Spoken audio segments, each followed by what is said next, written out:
Bueno, recordar que aquí en la Cámara de Diputados, durante el pasado periodo ordinario de sesiones, hubo una exposición sobre estas enfermedades raras, un tema que está en la agenda legislativa. Bueno, vamos con otros asuntos desarrollados también en el Senado de la República. El servicio profesional docente, procesos de ingreso, promoción y permanencia, fue el tema abordado durante la segunda mesa de este foro, a 3 años de la reforma en materia educativa.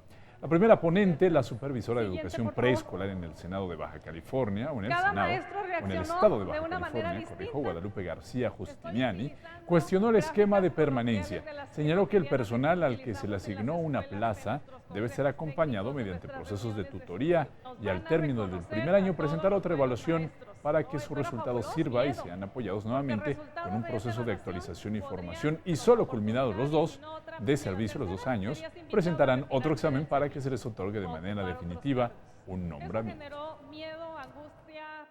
Esto, en mi opinión, me parece absurdo. Ya presenté un examen para ingresar. Quiere decir que al año ya no soy idóneo, ya no tengo esas capacidades que el primer examen demostró y lo tengo que volver a comprobar, ¿o en qué sentido va esta parte? Uno de los elementos para mejorar el sistema educativo es garantizar la idoneidad del personal docente, técnico docente, así como el personal con funciones de dirección, supervisión y asesoría técnico-pedagógica, para lo cual el ingreso y promoción a través de concursos de oposición son esenciales para garantizar los conocimientos y capacidades de este personal. Así lo menciona el coordinador nacional del Servicio Profesional Docente, Ramiro Álvarez Retana, quien enlistó varios de los avances conseguidos en esta materia. Los resultados que tenemos en los 28 estados es que en 28 estados, con excepción de Chiapas, Guerrero, Michoacán y Oaxaca, es la participación de 129,640 trabajadores. De ellos, el 7.7% tuvo resultado excelente, exclusivamente en la educación media superior. La consejera presidenta del Instituto Nacional para la Evaluación de la Educación resaltó los resultados positivos obtenidos en la evaluación del desempeño de los docentes.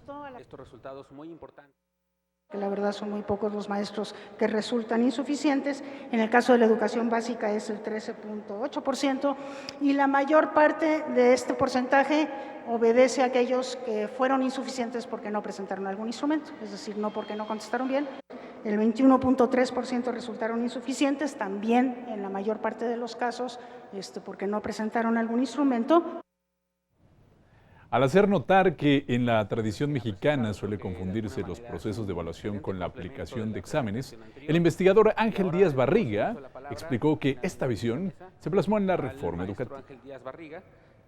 La ley utiliza para el ingreso concurso de oposición. Ese es el término de la ley. Y lo que se está realizando en este momento es un examen.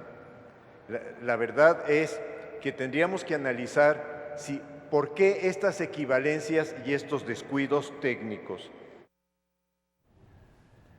La reforma en educación media superior fue el tema de la quinta mesa en la que especialistas participaron durante el foro a 3 años de la reforma en materia educativa.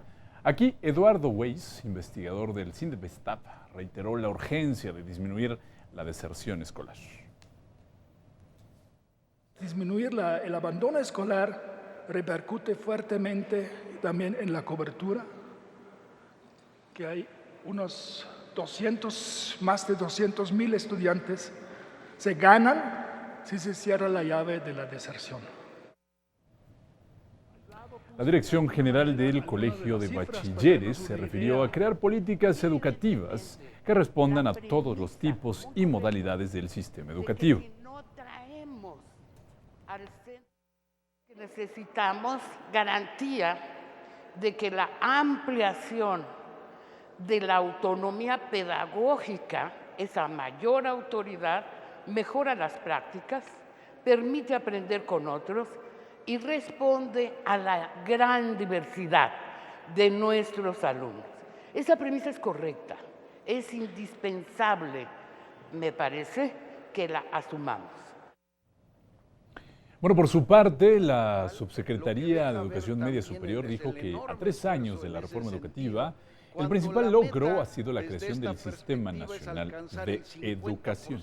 De la matrícula, el paso más importante para transformar y mejorar la gobernanza de la educación media superior frente a esta enorme heterogeneidad, y básicamente esa introduce como característica, dice, la creación de un sistema nacional de educación media superior que establezca un marco curricular común a nivel nacional, entre otras características.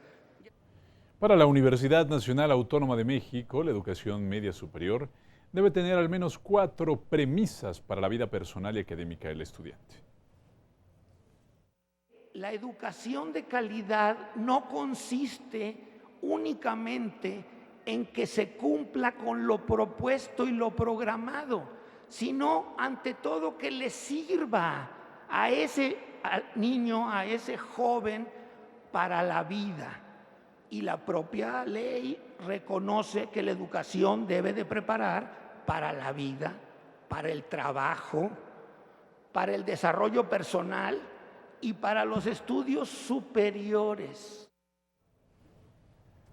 Ya en la mesa sexta de este foro, a 3 años de la reforma en materia educativa, se enfocó ahí a analizar el tema federalismo, centralismo y participación social, en donde el subsecretario de Desarrollo Educativo del Estado de Guanajuato refirió que uno de los problemas a enfrentar es el déficit de los recursos para docentes, por lo que se requiere, dijo, sistemas más flexibles para atender las necesidades y particularidades de cada entidad federativa.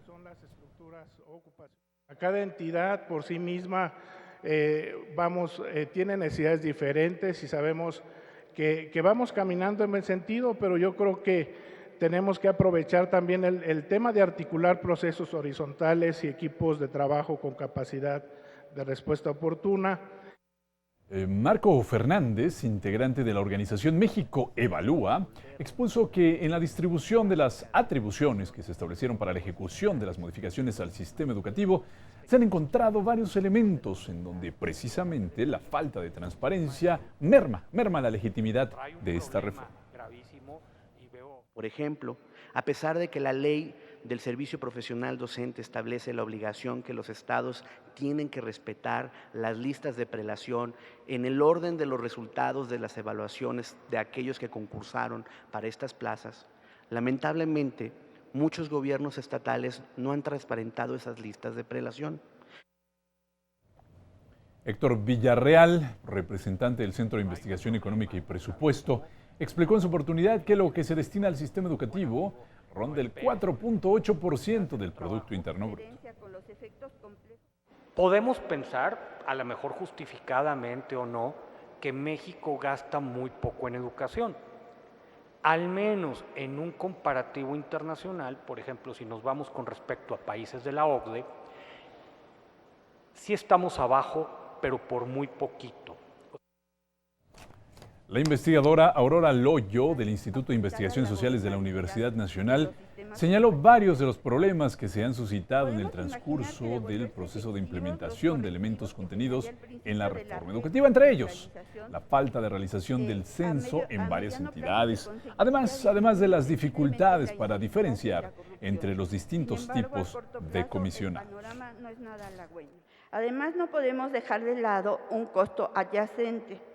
Las medidas recentralizadoras que han querido realizar una especie de depuración han restado capacidad de gestión a los gobiernos de las entidades.